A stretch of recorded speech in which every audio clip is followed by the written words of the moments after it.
Sat Harwood is the Chair Provincial Council for the BC Green Party. We've got Nicholas Sperling, who is BC Green's spokesperson and appears on CBC Radio Early Edition. I'll have to talk to you about what it's like to get up very early. I've done that for a number of years in television. And also, we have an added guest here today, Peter Hellschmidt. Did I get the last name right? Peter Hellschmidt? Thank you, Peter. Green Party candidate, the last election, and spokesperson. Okay, guys. One of the things we kicked off in our first segment, as I said to you just before we kicked off this segment, is that we've done a lot of canvassing, talking to people on the street, getting their thoughts, and there is a couple things that really run as a through line through this. As people are getting their ballots, and again, if you don't get your ballot, we should mention to you that you can actually go to elections.bc.ca/referendum or simply call 1-800-661-8683. We'll give out that information a little later. Again, people are confused. You know, we watched the debate the other night. You take the time to watch the debate, and it was exasperating. As you said, you know, both gentlemen were very passionate about their point of views, but it was talking over each other. And I think people walked away still very confused. We're going to start with you. Can you talk about the debate, and again, what are you hearing from people when you go out and talk to them? Well, first of all, I wanted to thank you for having us today. And You're also, welcome. Thanks for being here. Thank you to the Richmond Sentinel for doing this. I think this is a great activity that you've put on for the voters. You know, in terms of impressions of the debate, I think I share the frustration that you've expressed and that many others have. You know, it was a debate where both sides were trying to win the debate rather than trying to spend that time explaining to voters the pros and cons of each system. So I think from an educational standpoint, there was certainly something lacking on both sides. You know, and I think in terms of that issue of people's perceived lack of understanding, you know, electoral systems are complex systems. That's the nature of the political process. Speaking from my own personal perspective, I've certainly had some time to read through the different electoral systems that are being proposed to voters. I think that when one bears down into the details of those systems, that in fact they are systems that with some practice and understanding are relatively easy to understand. But unfortunately, we live in a climate where those educational discussions are being lost in the competition for sound bites and airplay and sort of points of view. And so unfortunately, that has somewhat muddied the waters on the debate about the systems that we're looking at right now. One of the things we all agreed about today when we were putting this together is Nicholas, I said to you, this is not going to be a CNN 2-minute soundbite. We're going to sit down and have a conversation like it's people over coffee and exchanging ideas, and that's what we want to do. So, okay, so I'm going to stick with you for another question here. And the question I was asked by people, and when I said I was going to be sitting with all three party representatives, is, okay, I want to know more about why change, Sat? What do you say to those people? Yeah, well, look, that's a very important question. I think fundamentally for the Green Party, in terms of where we come from, we approach this as really being a matter of fairness. You know, we live under a political system where you do not need to get even close to a majority of the votes in order to be elected into office.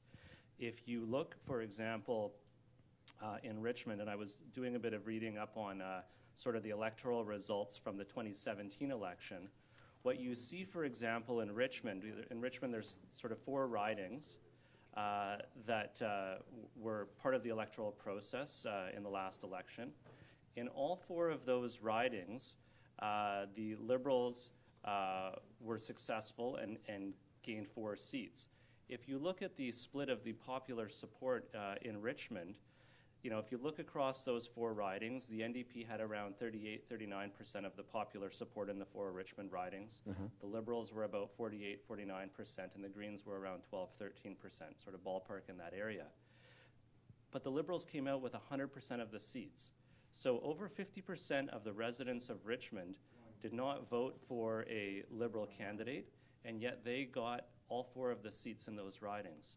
So from a fairness standpoint, we look at that and go, you know, that's just not right. You know, the makeup of the legislature should reflect the voting sensibilities of the people of Richmond. And unfortunately, under the current system, it just doesn't do that. Do you think, though, I mean, people are resistant, obviously, to change, and I'll throw this out to the rest of the panel here. You guys really, the NDP who are defending this, really have to, in my mind, almost go the extra yards, because you have to you're defending it as opposed to attacking it. Nicola, I'll throw this to you from your media standpoint. What are you hearing from people out there? I'm hearing a lot of misinformation around the systems, a a lack of information around the systems. So I think part of what our job here today is to explain what each system is really about and why proportional representation is a fair form of democracy. Like Sat mentioned, it makes sure that the votes and the MLAs that are in the legislature reflect the way that the people in British Columbia have voted. So that, in essence, is going to provide us with a more democratic system. It's going to provide us with MLAs that are working on behalf of their constituents, and it's going to make sure that decisions that happen in the legislature are made based on consensus and based on collaboration at a government level. Okay, and Peter, we'll go to you next. What are your thoughts on that? Yeah, I mean, based on my experience in the last election, the 2000 election, where on the streets people were quite exhausted because they felt that in a swing riding, where I was, there was a lot of strategic type of voting going on. People were asking me, you know, can you regularly send me polling information? They wanted to make their decisions strategically. It took away from a lot of the policies, from good policy proposals.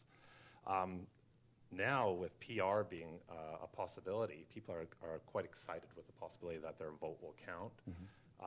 During an election, they can focus on the issues and vote for the issues rather than it being all about strategic voting. Can you guys explain one of the things that we discussed with the Liberals, and one of the things I heard on the street was that people they want to engage. They get the ballot. They think, oh, it'll just be a check mark, yes or no. And it isn't. And you get into the other options. And I think that's where people get discouraged, embarrassed, confused. The sense on the street, we talked to some people in Richmond, and a majority of them didn't want to say anything because they didn't know. And they didn't want to look foolish or embarrassed or stupid. So can you talk our viewers through that are watching now? Sat, we'll go back to you. Thank you, Peter. Talk about the options. It's not just first through the post. There's other options. Can you walk people through what each one of them are and what it all means?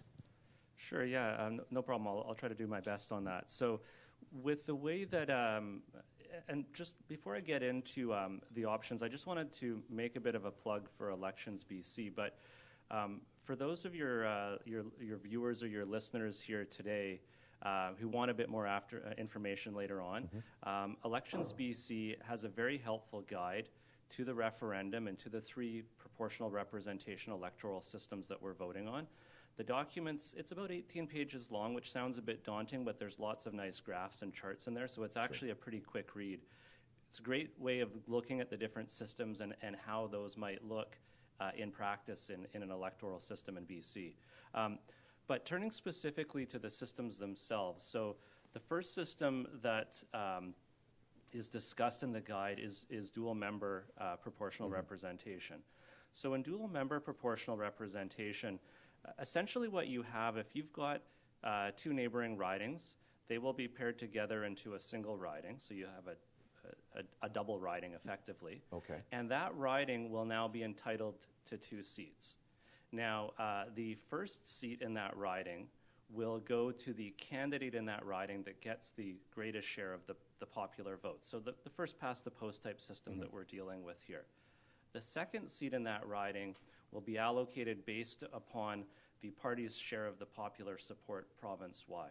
So that second seat is designed to ensure that the ultimate makeup of the legislature reflects the sort of overall voting preferences of citizens of British Columbia. So it's really a sort of a dual system that you have there. Now, in terms of who will essentially be the person that gets that second seat. Which is one of the questions, so yeah. As I said, it's based upon the party share of the popular support province-wide. And the rules have been structured in such a way that if at the end of this process, let's say that the Greens are entitled to 6 additional seats based upon their share of the popular support across the province. Those 6 seats, they will be entitled to the 6 seats in essentially the 6 ridings where their candidate placed second but did the best second place finish across the province. Okay. So that way what that does is it ensures that those second candidates or the second MLAs in those larger ridings is the candidate that did well in that particular riding, but came up a bit short in terms of their Which would be results. all, for our viewers again, which would be all transparent. Yeah. So Yeah. Nicola Exactly. finishes first, you finish second. Yeah. I know that you're going to be the second. Yeah, like let's say that I place, let's say Nicola and I are from different parties, and she places first. She gets 40% of the vote in a particular, a double riding. Right. I place second, but let's say I place a really healthy second, so I get 37% of the vote. I come up just short. Okay. That's probably enough to get me that second seat in that riding. Okay. On the other hand, if I did really poorly, put my foot in my mouth or something like that, Yeah. I get 15% at the end of the night, I'm probably not going to get that second seat. Even though you're second? Even though I'm second, because, sorry, I shouldn't say specifically me, but the party does party. poorly, right? The party does poorly. The party does poorly, and also I do poorly in that riding. I'm not going to get that second seat because I haven't done well Okay. in terms of my campaign. So that's essentially dual member. With dual member, in terms of which two ridings are going to get consolidated together into a single riding, that's something that hasn't been set yet. Now, some people may look at that and go, well, that's not fair. How do we know which two ridings are going to be consolidated? The consolidation process is going to be overseen by an independent electoral boundaries commission, Okay. which is the same type of independent body that we use when we allocate new seats to the legislature in British Columbia, and we determine what the boundaries are going to look like. So we've, in the last sort of 2005 to 2018, we've added about 8 or 9 seats to the legislature. Where those seats are, what the boundaries look like, that's the type of thing that gets determined by an electoral boundaries commission. Okay, so we've got dual, mixed, and how about Yeah. rural-urban proportion? Can you talk Yeah, about that's that? a great one. Do you mind actually, can I talk about mixed member Sure, first? first, Because certainly, it yes. actually ties back to Okay. rural-urban. We got lots of We time. got all the time? Let's Okay, go. thanks.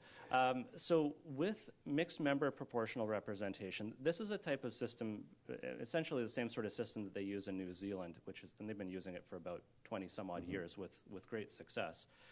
With mixed member proportional representation, when you go to cast your ballot, you essentially are casting 2 votes. You're casting a vote for a candidate, and you're casting a vote for a party.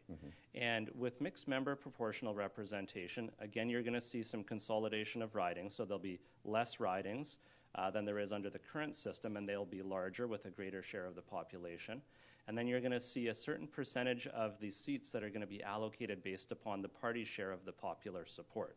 Okay. So with mixed member proportional representation, those larger ridings, the initial seats are going to be allocated basically on a first-past-the-post type system. Right. The candidate who gets the most votes in that larger riding is going to get in. The regional seats that parties will be entitled to are going to be based upon their share of the popular support. Now, in some jurisdictions, it's a share of the popular support across the province or across the country. What has been proposed here is it's actually at the share of popular support within those regions. So you're looking at more of a regional focus in terms of allocating those secondary seats in the legislature. So those seats are going to be allocated based upon the share of popular support, and they will go obviously to the parties that have been most successful at generating support in those ridings. Now, there are a few things that still need to get worked out with the mixed member system. One of those issues that has to get worked out is, are you going to have a closed list or an open list system? Now, for your viewers, what those essentially mean, in a closed list system, you have your sort of party candidates. And in a closed list system, the party picks those candidates, and you either have to vote for them or not. In an open system, you get to choose, well, I like this candidate for the Greens and this candidate for somebody else. You have a bit more flexibility in that. So that's something that will still need to be worked out through a legislative committee. And then also in terms of the consolidation of ridings and the electoral boundaries, again, you're going to have an independent electoral commission that is going to look at that and make those decisions as they do under our current system. So it's a bit of a hybrid system, right? You've got first past the post, which is the system we're using now, and then you've got about 40% or so of the seats perhaps that are going to be allocated on the basis of the share of the popular support. So that's mixed member proportional representation. Rural-urban is actually a hybrid system, and for some of your viewers, they may recall the discussions we've had about single transferable votes. That was the system that was being voted on in the last two referendums. So with rural-urban, it's actually quite a unique system that's really, in many ways was designed to sort of capture a province like BC, where we have high concentration of population in urban areas and the belt sort of ridings, and then lesser populations out in the rural areas. With rural-urban, you've essentially got two electoral systems, one for the urban or semi-urban ridings and one for the rural ridings. With the urban or semi-urban ridings, they use this voting system known as single transferable vote. And so what that essentially is, like if you think about our municipal elections, you can elect up to 6 councillors, there's 12 people running, you pick your top 6 in no particular order. Right. With single transferable vote, again, it's a list of different, you're going to have essentially consolidated ridings. So let's use Richmond as an example, and we don't know how the boundaries will be decided. Yeah, that was my next question. That'll be up to the Electoral Boundaries Commission, right? Explain Richmond. Continue. Sorry. That'll be up to the Electoral Boundaries Commission to determine that. But let's say hypothetically that the 4 Richmond ridings got consolidated into a larger riding. So, but do you think, sorry to interrupt you, so I was going to ask, you can answer that question then. So they have 4 right now, and 4 MLAs. Yes. What is your sense, and I'll open up to the group, collectively, there'll be 2 and not 4? Do you think 2 districts? I mean, that's what people are asking. Yeah. Okay, that all sounds great. Break it down for me in black and white. What will my town look like? What will my area look like? Well, so let's talk about it in the sense of the rural-urban system that we were talking about. So in rural-urban, the urban or semi-urban ridings will be consolidated into larger districts. So let's say let's say that the Electoral Boundaries Commission looks at this and says, well, we think it's appropriate that the 4 Richmond ridings be consolidated into one larger electoral district because they share a lot of common values, common boundaries, all that sort of stuff. Okay. In a hypothetical scenario where the Electoral Commission does that, then Richmond would essentially have a larger electoral district that was one electoral district where previously there were 4 ridings. Now, they're not going to have just one MLA. You're still going to have 4 MLAs. Is that a guarantee? Like, under single transferable vote, that's how that would work. And all of the systems are designed to ensure that you're not going to have less MLAs representing your interests. I think that's a concern, too. Yeah. Nicola, you mentioned about there's so much information out there. That was one of the questions. Yeah. No, and it's a valid one, absolutely. It's important to understand these things. So let's say if we're looking at Richmond, you've got a larger electoral district under the rural-urban system. You've got a single larger electoral district in which you're now electing 4 MLAs, where previously you'd just vote for the MLA and the riding that you live in. Right. Now, when you go to cast that ballot, you're going to have a list with 10, 12, 15 names on it, like you'd have in a municipal election in Richmond. And you've got to pick the 4 people that you like the most. They can be Liberals, NDP, Greens, whoever you want. Okay. The only difference between the STV system and municipal elections is that in addition to picking the 4 that you like the most, you have to rank them. So you've got to put your first choice first and your fourth choice fourth. You could even do 1 or 2 if you really didn't like the rest of the candidates. Right. But you've got to rank them. And the ranking is important because, if you get a lot of first place votes, that obviously gets you more points. If you get a lot of fourth place votes, it gets you points, but not as many as the first place. And so it's a system whereby, because of the point allocations, essentially what you're getting is a greater increase in chances that people's first, second, third, or fourth choices are going to get into office because they're running up points by all of these ranked ballots. So that's the system essentially that we would be using for sort of urban ridings in areas like Richmond or North Vancouver, where I'm from. In the rural ridings, because they have their own unique aspects in terms of geography and populations being more spread out, things of that sort, they're not going to be using the STV system. They would essentially be using the mixed member system that I was just talking about. Right. So in the rural-urban, folks like me who live in the urban ridings, we use the single transferable vote system. Folks who live in the rural ridings, they have that dual vote system. So they vote for their local MLA, and they also do the second vote, which is for a party. And so that way, they still get the first past the post system, which many of them hold dearly, but they also have the ability to vote for the party, and so they can ensure that the rural representation reflects sort of the better sense of the share of the popular support that those rural ridings have. Okay. Thank you for breaking that down, and that was a big question because, as I said, some of the people that I talked to really did have that feeling of, I just thought it'd be a yes or no on the ballot. Sure, please do. Yes, no, we're all here to do that. Yeah, I mean, there's a lot of, naturally it's new systems, 3 new systems, or 1 new system that we're looking at with 3 variants, and naturally there's it takes time to learn about those systems. However, I think it's important to emphasize what they all have in common. And what they all have in common is the end result is quite simple. And the end result is that if a party has 30% of the vote, they get 30% of the seats. Mm-hmm. And I think that's an important, very simple outcome. In contrast with the current system, when a party with 39% of the vote gets a majority government, or in some cases, there's been, for example, in the Maritimes, a party with fewer votes ended up getting more seats. Right. And for me, that's quite confusing as a voter. How is that possible? So the outcome here is what's great. It's simple. It's a fair proportion based on votes. In addition, a great advantage is the fact that your ridings are going to be represented by more than one MLA, and as a result, you have more representation, often across party lines. So it's more likely with PR that you'll have representation from the party that you support closer to you.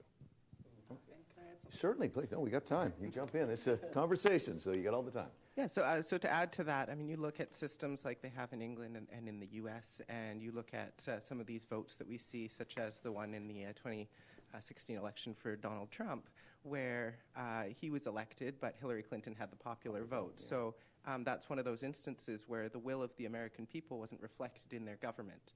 So we're looking to have that changed here. And it's also important to note that we have 3 proposals on the table.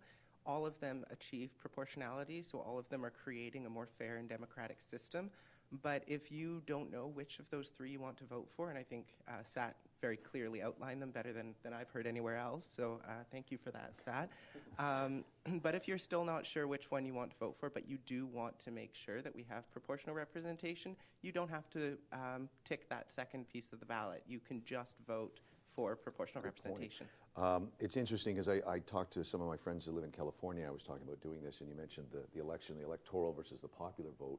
One of the problems my friends have living in California is they've got a population of about 50 million people with 2 senators, and North Dakota has 800,000 people and has 2 senators. It drives them nuts that this, and I know the Founding Fathers presented it that way, but it drives them nuts that it's not representing populations well enough. But Nicola, I'll stay with you because one of the things talking about the 3 options that Sat pointed out, one of the questions was, well, okay, I know that because Sat, you mentioned New Zealand, I believe Sweden, Netherlands uses this type of structure. Is it true that two of the 3 options on the ballot have never been used before? Would you know that? I would argue that one of the 3 options has never been used before, and that would be DMP. And the reason I say that is that rural-urban is a combination of single transferable vote and MMP. So that's a system that has been tested, or the 2 aspects of the system has been tested and proved. So arguably only DMP is the one that hasn't been used. And it was something that was invented in Canada to be used for Canada and for British Columbia. So it's a system that's sort of designed to work well here. Okay. Anybody else want to jump in on that? Sat, you? Oh, just one point to add. And so to Nicola's comment about rural-urban having a combination of MMP and the STV system, or single transferable vote. Mm-hmm. I don't have the jurisdictions on the top of my finger here, but I believe there are a few subnational jurisdictions where they use a variant of the single transferable vote system. But in the end of the day, I mean, the single transferable vote system, I think it's important to bear in mind.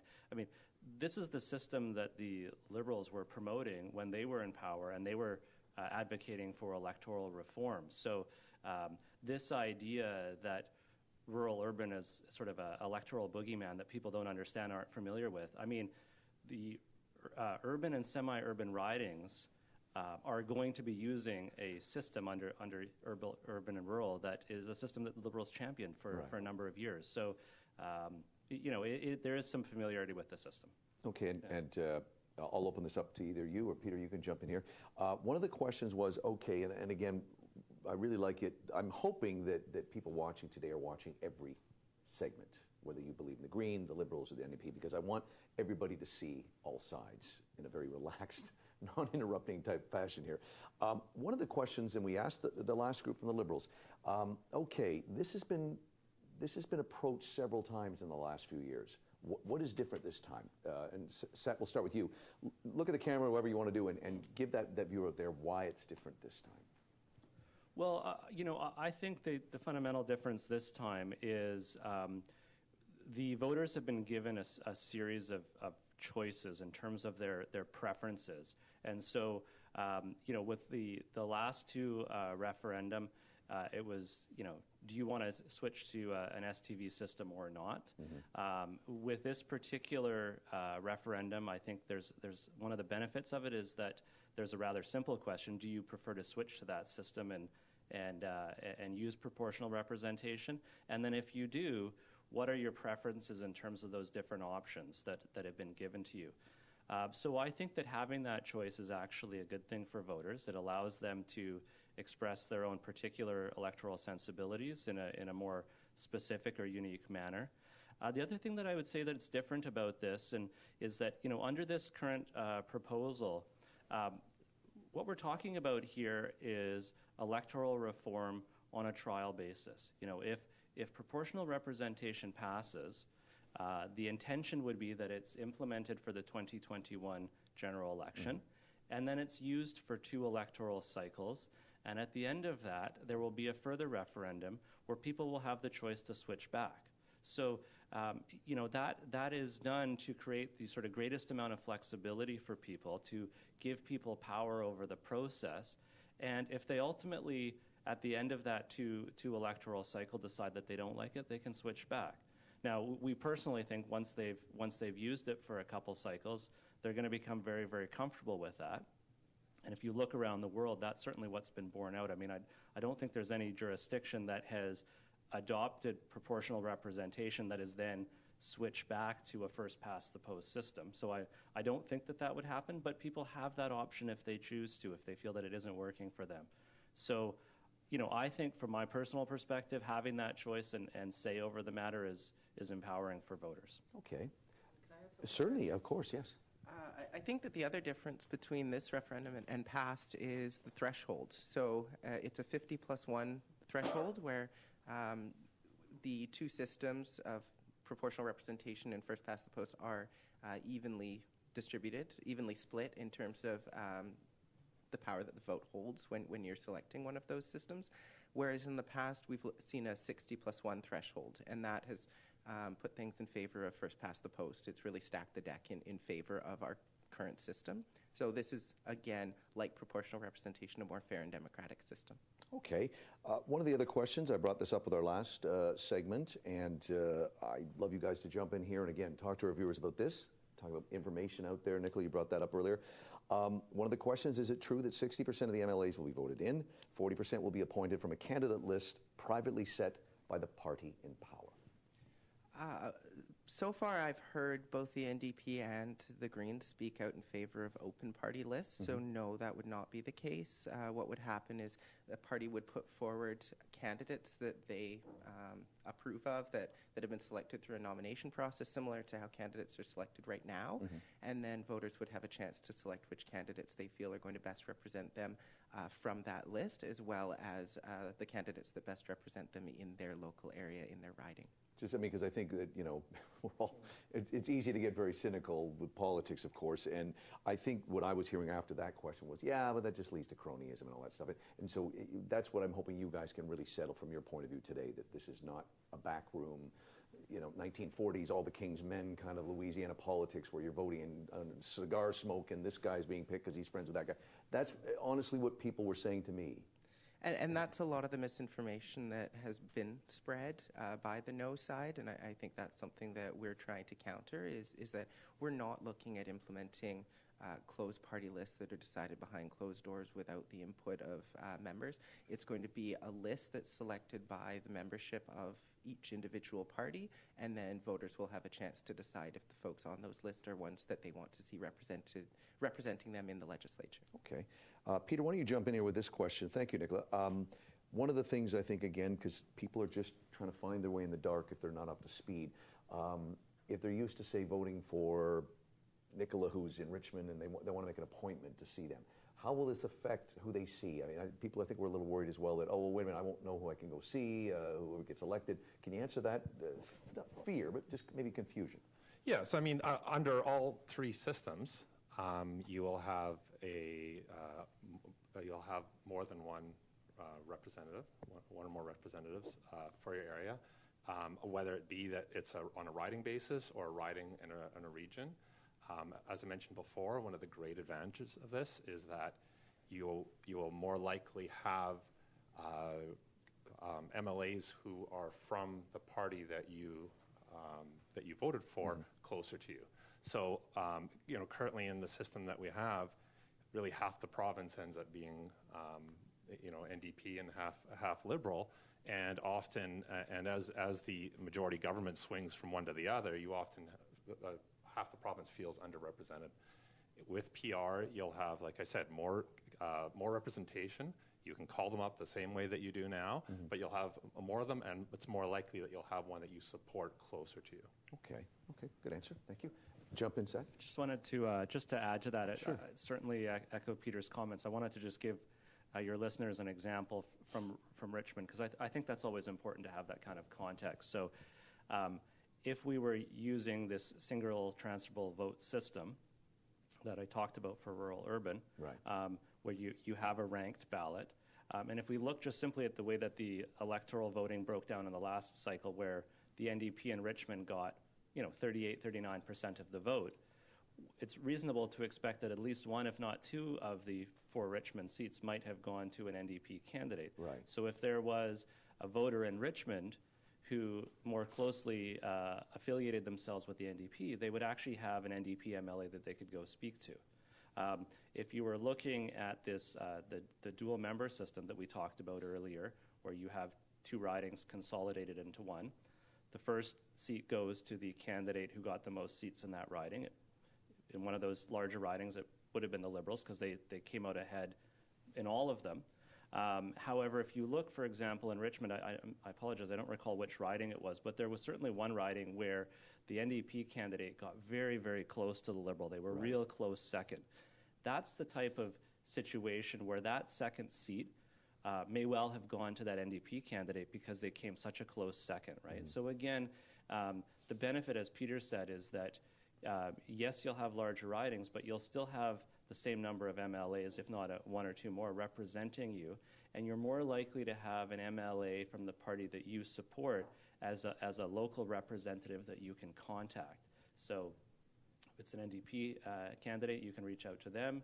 If you're one of our supporters, you'll be able to reach out to your local Green MLA. So it just gives people more choice. Okay, and again, just to reiterate again, I know people really do identify their own backyard, don't they, as we've all said. That. So in Richmond, where we've had 4, that will not decrease. No, that's correct, okay. Yeah. So under all 3 of the systems, none of the systems contemplate a reduction in the overall number of MLAs. Right. In terms of how many MLAs there will be in the legislature at the end of this process, currently there's 87. The maximum that it could increase to would be 95. So the maximum additional number of MLAs would be 8 across the entire province, but there's no guarantee we would necessarily increase by 8. Okay. So wherever you're from, you're not going to get less MLAs. You may get one more. Okay. Yeah. Well, I think that was something else that people were trying to sift through is, am I losing representation? Is it decreasing? But no. So you have four here. Not at all. Okay. Yeah. One of the things that we talked in the last segment, and I think it plagues us all, Nicola, you mentioned, of course, the American election and midterms recently, and one of the commonalities I think we have with our two systems, though they're very different, is this voter apathy amongst the millennials. They were talking about it the other night that I think the millennial turnout was like 15% in the midterm elections, which is up, but still horrible. Mm-hmm. I talked to Andrew Wilkinson about this. I'll throw this out to you guys and all their MLAs that we talked about it too. Is how do you get to the millennials? Because I'm near the end and the beginning at my age. So we're really taught, this is their future, not mine, really. And so how do you reach out to the millennials? Because they're passionate about their causes. And I said this earlier, that they demand a social conscience with their brands. We saw that with Nike recently. But how do we reach them? I'll start with you, Sam. We'll work around the table. Yeah, no, look, that's a great question. I mean, it's one of the things I would say in terms of the benefits of proportional representation is that if you look at sort of the studies that have looked at that system from around the world, generally speaking, they tend to have much higher turnout levels in terms of voting in general elections than you see in first past the post. So that increase in engagement generally is a good thing for democracy. I think it also, I haven't broken down those numbers, but I expect that part of that increase in voting is you've got higher turnout from younger voters, from so-called millennials, folks like that. In terms of the engagement aspect, I think that if you're looking at a legislature that more closely reflects the share of popular support that different parties get, I think you're going to see a situation where younger voters that may previously felt like they didn't have a voice are going to feel more strongly like they have somebody that they can reach out to that shares their values, okay, that they can reach out to and advocate for changes in policy or things of that sort. I think one of the things too, and it's just sort of an aspect of why the Greens like proportional representation, is that one of the things we like about that system is it forces people to negotiate, to try to cooperate, find common ground, things of that sort. We live in a day and age where picking on your opponents is the easy way out, right? Oh, it gets you votes, and of course, it, yes. it gets you votes, but it also turns people off of voting generally, because they look at how politicians are behaving and they go, like, this isn't how I want to live my life. I've got enough harassment on the internet without having to turn into the legislature and see them name calling and stuff like that. So I think if we move to that sort of a system where people are forced to have to negotiate and cooperate and find compromise, it will help to produce an electoral system that is more caring and more thoughtful, more willing to listen to different viewpoints. And I think ultimately that will draw people into to our electoral system and want them to engage and participate more than they currently do. I think what you noted there, and I said this, I was at a party the other night with friends, and we don't often all agree politically, but all of us agreed how exasperating and exhausting, and I think I can say this online, pissed off we all were the other night by that debate. Not doubting the passion and sincerity of both people that were in that debate, the Premier and Mr. Wilkinson, but it did nothing. And so that's what really today is about, is to sit down and have an honest conversation and get everyone's point of views. Okay, Peter, I'll jump to you with this next. One of the things that, we apologize for the microphone here, there's a little throwback to the 1960s. Can I actually add something to the last question? Please do, of course. Yes. No, I mean, from my experience at the, like I said, at the 2017 election, one of the things I enjoyed the most was actually going to debate at the high schools. I absolutely loved it because of the incredible passion that young people have for issues, especially issues that relate to sort of the long term, the environment, for example. But they are frustrated with the current system, because if they're in a riding which is has been an NDP riding for the last 5 elections, or a liberal riding, they feel that their vote doesn't matter. And if the vote doesn't matter, they end up just not taking part. In addition to that, I found that a lot of people found that the framing of the election was framed in terms of one sort of universe or the other, either the NDP or the Liberal. Right. And so they felt that to be, for example, a swing riding, they had to really choose between those things. So you had, for example, somebody who had been an NDP supporter, and they didn't like the context or the framing of their current platform for the election, but they disliked the Liberals. They found that they didn't really have a voice that was heard. With PR, your vote is always going to count, and that's going to make people feel engaged and bring them into the elections, especially the millennials, who are they have it in their heart, and currently they're expressing it in the brands they buy, like you mentioned, but now the electoral system will work for them in terms of. Just before I ask my next question, sticking with millennials, one last thing that I'm curious, and again, we asked it in our last session, is really how, again, going back to my question, how do you get to them? Because I think just the whole, the construction of just the hard copy ballot is something they don't relate to anymore. It's like when I get a kid in a coffee shop seeing me reading the newspaper. What he does is, what she does is good. What I do is good. It fits for everybody.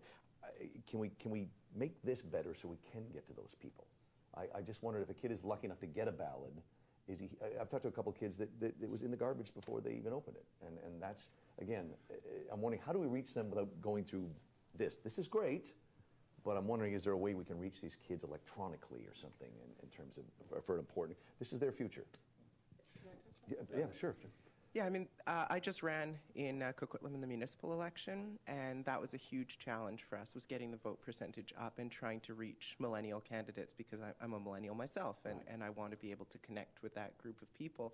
And I think one of the ways that we can do that is by reaching out to folks on their level, and that level is social media at the moment. You're articulating them better than I just did. That's what I was trying to say. How do I reach them on where they'll be?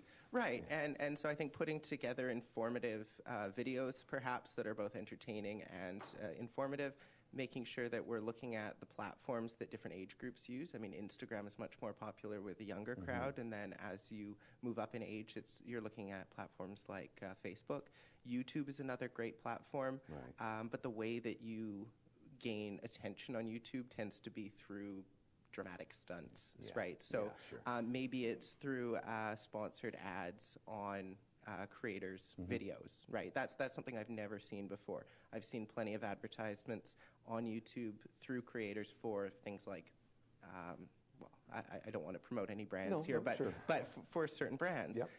I've never seen one for a political movement or for a political system, right? And so that's an untapped market. I think we need to look at new and creative ways of engaging with people, but also, as these two gentlemen have mentioned, it's about making sure that we also have a system where people can feel represented. And right now, most of my peers feel that the current system doesn't elect people that they want to see in government. So they feel like their vote's thrown out, and why bother voting at all?